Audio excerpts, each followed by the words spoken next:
ዌብ ዲቨሎፕመንት መማር ከፈለኩኝ ከየት ነው የሚጀምረው? በዚህ አቅጣጫ ትክክለኛው ምክር ካላገኘ መሃል መንገድ ላይ እንሰላችና የጀመርነውን ነገር እናቆመዋለን። ያ እንዳይሆን ዛሬ እኔ ፉል ሮድ ማፕ የዌብ ዲቨሎፕመንት አዘጋጅቻለሁ። የዚህ ሮድ ማፕ ሊንክ ከታች ይገኛል፣ ገብታችሁ ማውረድ ትችላላችሁ። ይሄ እንዴት ናችሁ? ምንተስኖት ነኝ። ሾላይፍ ጄኔሲስ ዌብ ዲቨሎፕመንት ካምፓኒ ውስጥ ፉል ስታክ ዌብ ዲቨሎፐር ነኝ። ዛሬ በዚህ ቪዲዮ የምናየው ፉል የሆነ የዌብ ዲቨሎፕመንት ሮድ ማፕ ነው። የዚህ ቪዲዮ ሙሉ ስፖንሰር ኤስኤል ሆስቲንግ ነው። ኤስኤል ሆስቲንግ ኢትዮጵያ ውስጥ ከሚገኙ ዌብ ሆስቲንግ ካምፓኒዎች መካከል አንደኛው ነው። በጣም ዲስካውንትድ በሆነ ፕራይስ የክላውድ ሆስቲንግ እና ቪፒኤስ ሆስቲንግ ሰርቪስን ይሰጣል። ስለዚህ ዌብሳይት ሰርታችሁ ወይም ሲስተም ዲቨሎፕ አድርጋችሁ የት ሆስት እናድርግ የተቸገራችሁ ላላችሁ ኤስኤል ሆስቲንግ የሚባል ካምፓኒ አለ። ከታች ሊንኩን አስቀምጥላችኋለሁ። ገብታችሁ ክላውድ ሰርቨር፣ ቪፒኤስ ሰርቨር ዲስካውንት በሆነ ፕራይስ ማግኘት ትችላላችሁ። ዛሬ በማሳያችሁ ሮድማፕ ውስጥ 6 ቢልዲንግ ስቴጆች ይኖሩና ነገር ግን እነዛን 6ቱንም ቢልዲንግ ስቴጆች ከመሄዳችን በፊት እንድታውቁት የምፈልጋቸው ሀሳቦች አሉ። ዌብ ዲቨሎፕመንትን ራሳችሁን በራሳችሁ ማስተማር ስትጀምሩ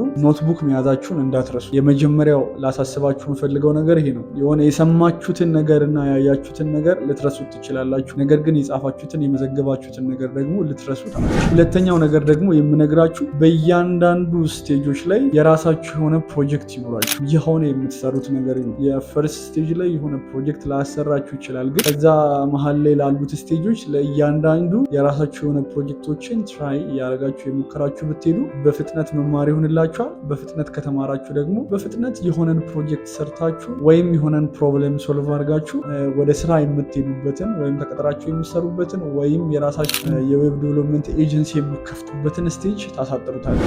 የመጀመሪያው ስቴጅ ዌብ ዲቨሎፕመንት ምንድን ነው እና በዚህ ስቴጅ ውስጥ 3 ነገሮችን ስፔሲፊካሊ ማወቅ አለባችሁ። አንደኛው ዌብሳይቶች እንዴት ነው የሚሰሩት፣ ሁለተኛው ደግሞ ፍሮንቲንድ እና ባክኢንድ ምን ማለት ነው፣ ሶስተኛው ደግሞ አይዲ ወይም ኮድ ኤዲተር ምንድን ናቸው እና የትኛው ቤስት ነው የትኛው ወርስት ነው እና እነሱን ማወቅ ላይ ነው የምንሰራው። መጀመሪያ ዌብሳይቶች እንዴት እንደሚሰሩ ልንገራችሁ። ዌብሳይቶች እንዴት ነው የሚሰሩት የሚለውን በቀላሉ ማስረዳት የዌብሳይት ፋይሎቻችንን በፎልደር ውስጥ እንከታቸውና ያን በፎልደር ውስጥ የከተትነውን የዌብሳይት ፋይሎች ሰርቨር ላይ ሄደን እናስቀምጠዋለን። ከዛም በኋላ አንድ ሰው ደግሞ በብራውዘሩ አማካኝነት ኢንተርኔትን ተጠቅሞ ሰርቨሩ ላይ ያስቀመጥነውን ዳታ አክሰስ ያደርገው ማለት ነው። ዌብሳይቶች የሚሰሩት በዚህ መንገድ። ዌብ ዲቨሎፕመንት ምንድነው በሚለው ሀሳብ ላይ ሁለተኛው ደግሞ የምናየው ነገር ፍሮንቲንድ እና ባክኢንድ ዲቨሎፕመንት ምን ማለት እንደሆነ። ዌብ ዲቨሎፕመንት ለ3 ይከፈላል፣ ፍሮንቲንድ፣ ባክኢንድ እና ፉል ስታክ። ፍሮንቲንድ ማለት ከስተመሩ ወይም ዩዘሩ በአይኑ የሚመለከተው ፓርት። ለምሳሌ ቅድም በነገርኳችሁ ምሳሌ ላይ ዩዘሩ በብራውዘር አማካኝነት በሰርቨር ላይ የሚመለከተው ፋይል ፍሮንቲንድ ይባላል። ባክኢንድ የምንለው ደግሞ በስተጀርባ ሰርቨር ላይ የሚሰራው ስራ። ፍሮንቲንድ ብራውዘር ላይ ለዩዘሮቹ ዲስፕሌይ እንዲሆንላቸው የምናደርግበት መንገድ ነው። ባክኢንድ ደግሞ ሰርቨር ላይ የምንሰራቸው ስራዎች ናቸው። ፉል ስታክ ማለት ደግሞ ፍሮንቲንዱንም የያዘ ነው፣ ባክኢንዱንም አንድ ላይ የያዘ ነው ማለት። ይሄ በቀላሉ እንዲገባችሁ አንድ ምሳሌ ልጠቅም። ለምሳሌ አንድ ሆቴል ገባችሁ እና የገባችሁት ሆቴል ኢንቴሪየሩ፣ የወንበሮቹ አቀማመጥ፣ የምግቡ አይነት፣ ሜኖ ምናምን እነዚህ ፍሮንቲንድ ከስተመሮቹ ልክ እንደገቡ የሚያዩትና ቪዥዋላይዝ የሚያደርጉት ነገር ፍሮንቲንድ የምንለው ኮንሰፕት ይህን ይመስላል። ባክኢንድ ደግሞ የምንለው ኮንሰፕት ሼፎቹ የሚሰሩት የሚቀምሙት ነገር ነው። ለምሳሌ ቺክን ናጌት ብታዙ ሼፎቹ አታዩቸውም። ምግቡን የሚሰራው ማን እንደሆነ አታውቁት። ምን ያህል ቅመማ ቅመም እንደሚጨመር፣ ምን ያህል የጫው ኮንተንት እንደሚገባ ኤቭሪ ዲቴል ኦፍ ኢንፎርሜሽን አታውቁትም። በዛውም ልክ ኪችን ውስጥ ያሉት ኢኩዊፕመንቶች ምን እንደሆኑ፣ በምን ዕቃ እንደሚሰራ ላይክ እንደዚህ አይነት ዲቴል ነገሮችን አታውቁትም። እሱ ደግሞ ባክኢንድ ማለት። በዚህ ሀሳብ ላይ ሶስተኛው ነገር የምናየው ደግሞ ኮድ ኤዲተር ወይም አይዲ የምንለው ነው። አይዲ ማለት ኢንቴግሬትድ ዲቨሎፕመንት ኢንቫይሮንመንት ማለት ሲሆን ብዙ አይዲዎች አሉን እንደ ዌብ ዲቨሎፐር ፕሮግራማችንን ወይም ኮዳችንን ኤዲት የምናደርግ። እኔ ግን 2 ኮድ ኤዲተር ሪኮመንድ አደርጋቸዋለሁ። የመጀመሪያው ኮድ ኤዲተር ቪዥዋል ስቱዲዮ ነው። ደግሞ በጣም ብዙ ፋንክሽናሊቲዎች አሉት። ብዙ ነገሮችን አውርዳችሁ ኮኔክት አድርጋችሁ መጠቀም ትችላላችሁ። ሌላኛው ኮድ ኤዲተር ደግሞ ሰብላይም ቴክስት ኤዲተር ነው። በጣም ቤስት የሚለው ኮድ ኤዲተር ነው። ቲል ናው እስከዛሬ ድረስ እጠቀምበታለሁ ኮዶችን ኤዲት ለማድረግ። ከሰርቨር ጋር ኮኔክት ሳደርግ ዳታዬን ሁልጊዜ ኤዲት የማደርግበት ኮድ ኤዲተር ቪዥዋል ስቱዲዮ ሳይሆን ሰብላይም ቴክስት ኤዲተር ነው። የምትፈልጉ ከሆነ ሰብላይም ቴክስት ኤዲተርን ማውረዳችሁ መጠቀም ትችላላችሁ። የእነዚህን የኮድ ኤዲተሮች ሊንኮች እያንዳንዱን የምናገራቸውን የፋይል ሊንኮች በጠቅላላ ከታች አስቀምጥላችኋል። ሶስተኛው ደግሞ አተም ይባላል። ይባላል። አሪፍ የሆነ ኮድ ኤዲተር ነው። እነዚህን ደግሞ አላወርድም ምናምን የምትሉ ሰዎች ካላችሁ ሊትራሊ ሲምፕል የሆኑ ኮድ ኤዲተሮች አሉ። ኮምፒውተራችን ላይ ያለውን ኖትፓድን መጠቀም እንችላለን። ከፈለግን ኖትፓድ ++ን አውርደን መጠቀም እንችላለን። ብቻ የእነዚህን የሁሉንም የኮድ ኤዲተሮች ሊንክ ከታች አስቀምጥላችኋለሁ። ሁሉም ፍሪዎች ናቸው። አውርዳችሁ መጠቀም ትችላላችሁ። የመጀመሪያውን ቢልዲንግ ዌል በሆነ አንደርስታንዲንግ ካወቃችሁት ወደ ሁለተኛው ቢልዲንግ ስቴጅ እንለፍ። ሁለተኛው ቢልዲንግ ስቴጅ ደግሞ HTMLን፣ CSSን፣ ጃቫስክሪፕትን ዌል በሆነ አንደርስታንዲንግ እንድታውቁ ያደርጋችኋል። የመጀመሪያው HTML ነው። HTML ማለት ሃይፐር ቴክስት ማርክአፕ ላንጉጅ ነው። ይሄን ኤግዛምፕል ልጠቀምላችሁ። የኔን ሙሉ ቦዲን ተመልከቱ። የራሴ የሆነ ስኬለተን አለኝ። ስኬለተኑ ከውስጥ ነው ያለው፣ ቦዲ ደግሞ ኤክስተርናል። ስኬለተኔን አትመለከቱትም፣ ግን ቦዲ ከለሩን፣ የሄር ታይፔን፣ የአይኔን አይነት፣ የአፍንጫዬን አይነት፣ የአፌን ምናምን ታዩታላችሁ። HTML የሚያደርገው የዌብሳይቱን ስኬለተኑን ነው የሚሰራው። ማለትም የጭንቅላት ስከል እዚህ ጋር ይቀመጣል፣ አንገት ጋር ያለው አጥንት እዚህ ጋር ይቀመጣል፣ ከዛን የእጅ አጥንት እዚህ ጋር ይቀመጣል፣ ላይክ እንደዚህ የእግር አጥንት እዚህ ጋር ይቀመጣል። ላይክ እንደዚህ አይነት ስኬለተኑን ነው የሚሰራልን ማለት ነው። ሁለተኛው ደግሞ CSS ነው። CSS ማለት ካስኬዲንግ ስታይል ሺት ይባላል። ምንድነው የሚያደርገው? HTML ባስቀመጠው ስኬለተን ላይ አላይመንቱን ጠብቆ፣ ከለሩን ጠብቆ፣ ፕሮፖርሽኑን ጠብቆ የሚፈለገውን አይነት ዌብሳይት እንዲሆን ያደርገዋል። ስለዚህ HTML ስኬለተኑን ይሰራል፣ CSS ደግሞ ቢዩቲፋይ ያደርገዋል፣ ያሳምረዋል ማለት ነው። ጃቫስክሪፕት ደግሞ ዳይናሚክ የሆነ ፊቸር እንዲያደርገው ነው የሚያደርገው። ለምሳሌ እጁ ሲንቀሳቀስ፣ ላይክ አፉ ሲከፈትና ሲዘጋ፣ ሙቭመንት ላይ ላይክ የሆነን በተን ስትነኩ የሚፈጠረው ፊቸር፣ የሆነ ነገር ስክሮል ስታደርጉ የሚኖረው ፊቸር፣ ላይክ እንደዚህ አይነት ነገሮችን ጃቫስክሪፕት ይሰራል። በHTML በCSS እና በጃቫስክሪፕት ላይ ዌል የሆነ አንደርስታንዲንግ እንዲኖራችሁ አንዳንድ ዌብሳይቶችን ሪኮመንድ ላድርጋችሁ። የመጀመሪያው ሪኮመንድ ማድረጋችሁ ዌብሳይት W3 ስኩል ሲሆን እዛ ላይ ብዙ ፕሮጀክቶችን ብዙ ኤክሰርሳይዝ ፋይሎችን ታገኛላችሁ። ሁለተኛው ደግሞ ሪኮመንድ ማድረጋችሁ ፕሮጀክት እንዲሰሩ የሚያደርጋችሁ ዌብሳይት iCodesys.com የሚባል ነው። እዛ ላይ ገብታችሁ ፕሮጀክቶችን መስራት ትችላላችሁ። ይሄን እንዳትረሱ። የትኛውንም ስቴጅ በምትሄዱበት ጊዜ ፕሮጀክት እየሰራችሁ ሂዱበት። ስለ HTML የሆነ ፕሮጀክት፣ ስለ CSS የሆነ ፕሮጀክት፣ ለጃቫስክሪፕት የሆነ ፕሮጀክት መስራታችሁ እንዳትረሱ። ሶስተኛው ቢልዲንግ ስቴጅ ደግሞ አድቫንስ ፍሮንቲንግ ይባላል። እሱም ሁለት ነገሮችን ያካትታል። የመጀመሪያው ነገር የሚያካትተው ሪስፖንሲቭ ዲዛይን ነው። ሁለተኛ ነገር ደግሞ የሚያካትተው የጃቫስክሪፕት ፍሬምወርኮችን። መጀመሪያ ስለ ሪስፖንሲቭ ዲዛይን እንመልከት። ሪስፖንሲቭ ዲዛይን ምን ማለት ነው? ሪስፖንሲቭ ዲዛይን ማለት የሰራነውን ዌብሳይት በተለያዩ የዲቫይስ ሳይዞች ላይ ማየት መቻል ማለት ነው። ነገር ግን ይሄን መርሳት የለብንም። ዌብሳይታችንን በተለያዩ የዲቫይስ ሳይዞች በምናሳይበት ጊዜ መልእክቱንና ሀሳቡን ሊያጣ አይገባውም ዌብሳይቱ። ስለዚህ ስለ ሪስፖንሲቭ ዲዛይን ስንመለከት ዌብሳይቱ በኮምፒውተር ላይ መስራቱን ቼክ ማድረግ አለብን። በታብሌት ላይ መስራቱን ቼክ ማድረግ አለብን። በስልክ ላይ መስራቱን ቼክ ማድረግ አለብን። እንደው ሞር ኮንሰርን ማድረግ ያለብን በስልክ ላይ ምን አይነት ፊቸር አለው የሚለው ላይ ነው። ለምን ቢባል አብዛኛው ዌብሳይትን ሰርች የሚያደርግ የሚጠቀም ግለሰብ 70% በላይ የሆነው በስልኩ ነው የሚጠቀም። ስለዚህ ስለ ሪስፖንሲቭ ዲዛይን ይጠቅሟቸዋል ብዬ ማስበው ዋናው ሀሳብ አንድ ፍሬምወርክ አለ። እሱም ቡትስትራፕ ፍሬምወርክ ይባላል። CSSን ከስተማይዝ የምናደርግበት ፍሬምወርክ ነው እና ዌብሳይታችሁን በቀላሉ ሪስፖንሲቭ ማድረግ ከፈለጋችሁ ቡትስትራፕን ብትጠቀሙ መክራችኋል። ቡትስትራፕን በሁለት መንገዶች እንጠቀማለን። የመጀመሪያው የቡትስትራፕ CDNን ከዌብሳይታቸው ላይ ኮፒ አድርገን እኛ ዌብሳይት ውስጥ በመጨመር ነው። ሁለተኛው ነገር ደግሞ የቡትስትራፕ ዌብሳይት ላይ ገብተን የቡትስትራፕ ፋይልን ዳውንሎድ አድርገን ዌብሳይታችን ውስጥ አምጥተን በማስገባት ነው። ስለዚህ ስለ ቡትስትራፕ ሌላ ጊዜ ቪዲዮ እንድሰራላችሁ ከፈለጋችሁ ኮመንት ላይ ጻፉልኝ፣ ቪዲዮ ሰራላችኋል። ሌላኛው ነገር ደግሞ ዌብሳይታችንን ሪስፖንሲቭ የምናደርግበት መንገድ ሚዲያ ኪዩሪ ነው። እሱ ደግሞ አንዱ የCSS ፋንክሽናሊቲ ነው። በራሳችን ሚዲያ ሳይዞችን በማስገባት ዌብሳይታችንን ሪስፖንሲቭ ማድረግ እንችላለን። ነገር ግን ወደ ቡትስትራፕ ከመሄዳችሁ በፊት በመጀመሪያ ዌብሳይትን እንዴት በሚዲያ ኪዩሪ ሪስፖንሲቭ ማድረግ እንዳለባችሁ ብትማሩ እኔ እመክራችኋለሁ። ሚዲያ ኪዩሪን እየተጠቀማችሁ ሌላው ደግሞ የሚጠቅማችሁ ዌብሳይትን ሪስፖንሲቭ የማድረጊያ መንገድ ፍሌክስ ቦክስ እና ግሪድ መጠቀም። CSS ስትማሩ ሞር ይሄን ሀሳቡ ይገባችኋል። ነገር ግን CSS እና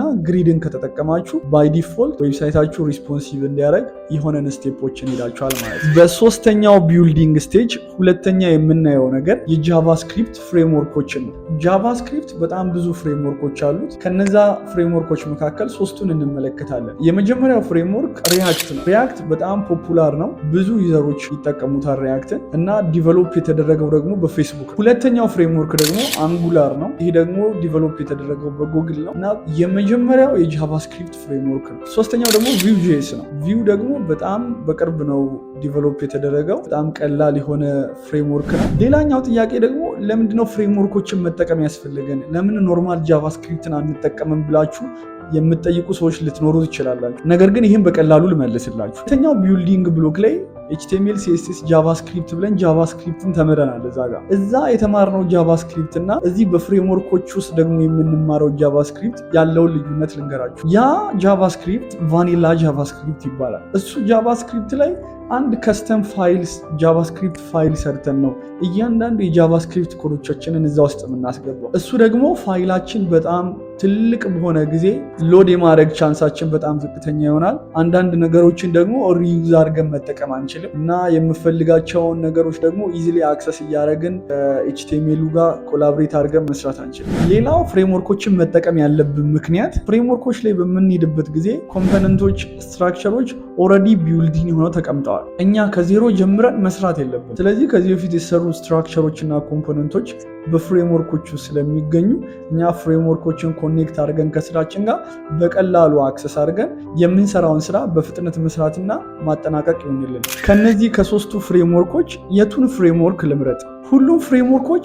በጣም ምርጥ የሆኑ ፍሬምወርኮች ናቸው። ነገር ግን ፍሬምወርኮችን ከመምረጣችሁ በፊት እነዚህ ሶስት ነገሮችን ኮንሲደር አድርጉ። የመጀመሪያው ኮንሲደር ማድረግ ያለባችሁ ነጥብ የምትሰሩት ነገር ምንድነው እና የምትሰሩት ነገር ደግሞ ምንድነው የሚያስፈልገው ነው። ይሄን ኮንሰርን ውስጥ አስገቡት። ሁለተኛው ነገር ደግሞ የሚያስደስታችሁ የቱ ነው? ሰሩት ኢዚ ሆነው ስትሰሩት ሁልጊዜ እንድትሰሩት የሚጋብዛችሁ የቱ ነው? እሱንም ማየታችሁን እንዳትረሱ። ሶስተኛው ነገር ደግሞ መቀጠር የምትፈልጉ ከሆነ የምትቀጠሩበት ድርጅቶች ሞስትሊ የሚጠቀሙት ፍሬምወርኮች የትኞቹ ናቸው? ስለዚህ እነዚህ ሶስት ነገሮች ኮንሰርን ውስጥ አስገብታችሁ የምትወዱትንና የምትፈልጉትን ፍሬምወርክ በብልሃት ምረጡ። አራተኛው ቢልዲንግ ስቴጅ ቱልስ ይባላሉ። ቱልስ ላይ እንድታውቁ የምፈልገው ሁለት ሀሳብ አለ። የመጀመሪያው ሀሳብ ስለ ፓኬጅ ማኔጀር እና ሁለተኛው ሀሳብ ደግሞ ስለ ቨርዥን ኮንትሮል። እነዚህን ሀሳቦች ዊል በሆነ አንደርስታንዲንግ እንድታውቁ ፈልጋለሁ። የመጀመሪያው ፓኬጅ ማናጀር ምን ማለት ነው? ፓኬጅ ማናጀር ማለት ኦንላይን ላይ ያሉ ሶፍትዌሮች ስብስብ ነው። አብዛኛውን እነዚህ ሶፍትዌሮች ኦፕን ሶርስ ሲሆኑ እያንዳንዱ ንጥል ሶፍትዌር ፓኬጅ ይባላል። እናንተ ያን ንጥል ሶፍትዌር ወይም እያንዳንዱን ፓኬጅ በምትፈልጉት መልኩ በራሳችሁ በምትጠቀሙት ስራ ላይ ታካቷቸዋላችሁ። ዋናው ሀሳብ እናንተ የሆነ ነገር ከመስራታችሁ በፊት የሆነ ግለሰብ ያን ነገር ከሰራው እናንተ ያን ነገር ድጋሚ መስራት ስለሌለባችሁ እነሱ የሰሩትን በመጠቀም ስራችሁን በፍጥነት እንድትጨርሱ ያደርጋችኋል። እነዚህ ፓኬጆች ለምሳሌ የጋለሪ ፕለጊኖች ሊሆኑ ይችላሉ። እነዚህ ፕለጊኖች አስቀድሞ የሆነ ፐርሰን ከሰራቸው እናንተ ድጋሚ የምትሰሩበት ምንም አይነት መንገድ የለም። ስለዚህ እነሱ የተጠቀሙትን ፓኬጆች እናንተ ሲስተም ላይ ኢንስቶል በማድረግ ፓኬጁን መጠቀም ትችላላችሁ። ብዙዎች የሚጠቀሙት ፓኬጅ ማናጀር NPM ይባላል። NPM ማለት ኖድ ፓኬጅ ማኔጀር ነው። እኔ ሪኮመንድ ማድረጋችሁ NPM ተጠቀሙ ነው። ነገር ግን አንዳንዶች ደግሞ ያርን የሚባል ፓኬጅ ማኔጀር ይጠቀማሉ።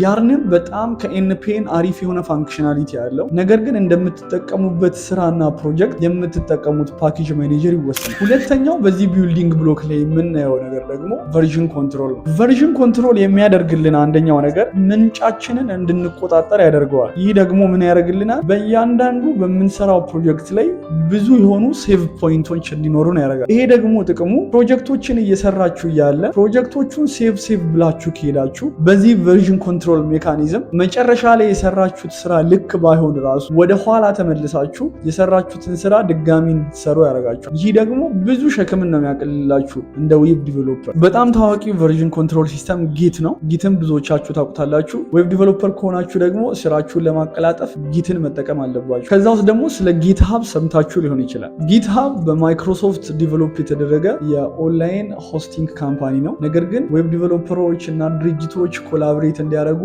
አሪፍ የሆነን ፕላትፎርም ሰርቶልናል። የምንሰራውን ስራ ከሌሎች ጋር ኮላብሬት እንድናደርግ አሪፍ ፕላትፎርምን አመቻችቶልናል።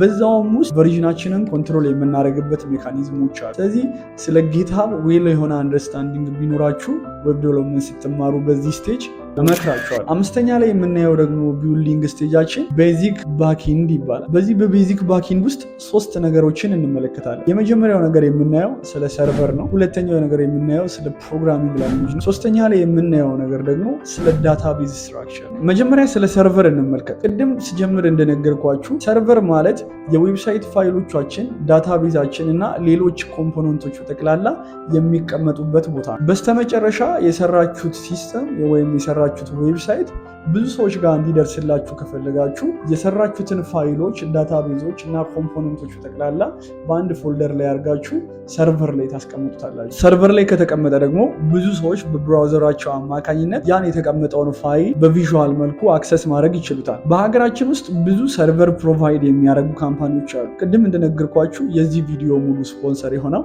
ኤስኤል ሆስቲንግ አለ።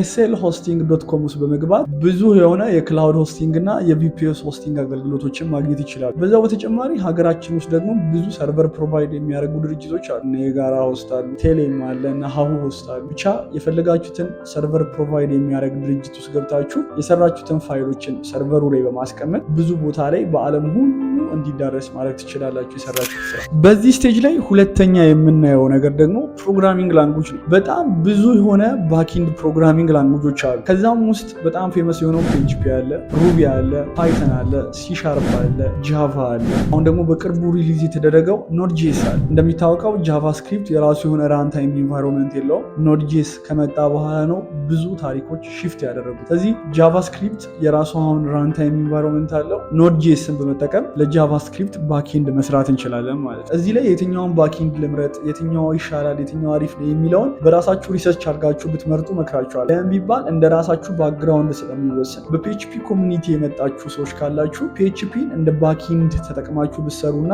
ላራቨል ፍሬምወርክን ብትጠቀሙ መክራችኋል። በጃቫስክሪፕት የመጣችሁ ኮሚኒቲዎች ካላችሁ ደግሞ ኖድ.jsን ተጠቅማችሁ በዛ ውስጥ ያሉትን እያንዳንዱን ነገር ኢንቨስቲጌት ብታደርጉ መክራችኋል። በዚህ ቢልዲንግ ስቴጅ ላይ ሶስተኛ የምንመለከተው ነገር ዳታቤዝ ነው። ዳታቤዝ ማለት የምንሰራቸውን እያንዳንዱን ፋንክሽናሊቲ ያላቸውን ኢንቲቲዎች የምናስቀምጥበት መንገድ ነው። ለምሳሌ እነዛን ዳታዎች በሁለት መንገድ ልናስቀምጥ እንችላለን፣ በዶክመንት መልክ ወይም በቴብል። ሁለት አይነት ዳታቤዞች አሉ፣ ኤስኪዩኤል ዳታቤዝ እና ኖ ኤስኪዩኤል ዳታቤዝ። ኤስኪዩኤል ዳታቤዝ ማለት ቴብል ቤዝ ዳታቤዝ ነው። ኤስኪዩኤል ማለት ስትራክቸር ኪውሪ ላንጉጅ ማለት ሲሆን ማይኤስኪዩኤል ዳታቤዝ የሚጠቀመው ደግሞ ቴብል ቤዝ ዳታቤዝ ስትራክቸር። ሌላኛው ዳታቤዝ ነው ኤስኪዩኤል ዳታቤዝ ይባላል። ይሄ ደግሞ ዶክመንት ቤዝ ዳታቤዝ ስትራክቸር ነው። ማይኤስኪዩኤል ዳታቤዝን መጠቀም የምንችለው በማይክሮሶፍት ኤስኪዩኤል ሰርቨር እና በማይኤስኪዩኤል ሊነክስ ሰርቨር ነው። ስለዚህ በሁለቱ አማካኝነት ማይኤስኪዩኤል ሰርቨርን መጠቀም ይችላል። ባኪንዳችሁን PHP ለምታደርጉ ሰዎች ማይኤስኪዩኤል ሰርቨርን መጠቀም አማራጫችሁ። ባኪንዳችሁ ደግሞ ጃቫስክሪፕት የምትጠቀሙ ግለሰቦች ከሆናችሁ ደግሞ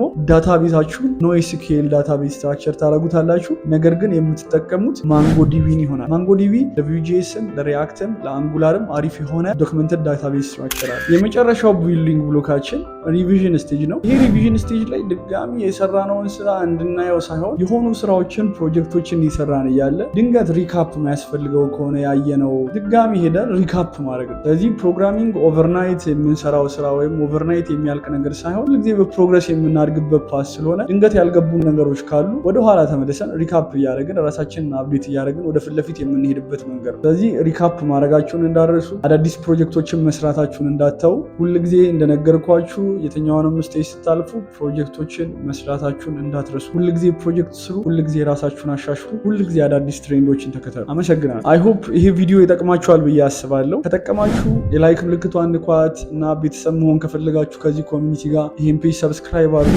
ለምታውቁት ፕሮግራመር መሆን ፈልጋሉ ለሚል ለአንድ ሰው ላኩለት። ይሄን ቪዲዮ ይጠቅመዋል ብዬ አስባለሁ። ከዚህም በኋላ እንደዚህ አይነት የፕሮግራሚንግ ኮንሰፕቶችን ከኔ ጋር እናወራለን እና ወደ ቢዝነስ ኮንሰፕቱ ደግሞ እንዴት መቀየር እንዳለብን እናወራለን። እንዴት ነው መኒ ሜክ ማድረግ የምንችለው፣ እንዴት ነው ሀቢት ቢልድ ማድረግ የምንችለው። በፕሮግራሚንግ ብቻ ሳይሆን በብዙ መስኮች ላይ እንደዚህ አይነት ሀሳቦችን ከኔ ጋር እናወራለን። የሚመቻችሁ ከሆነ ቤተሰቡን አመሰግናለሁ። በሚቀጥለው ቪዲዮ እንገናኝ። በሉልኝ።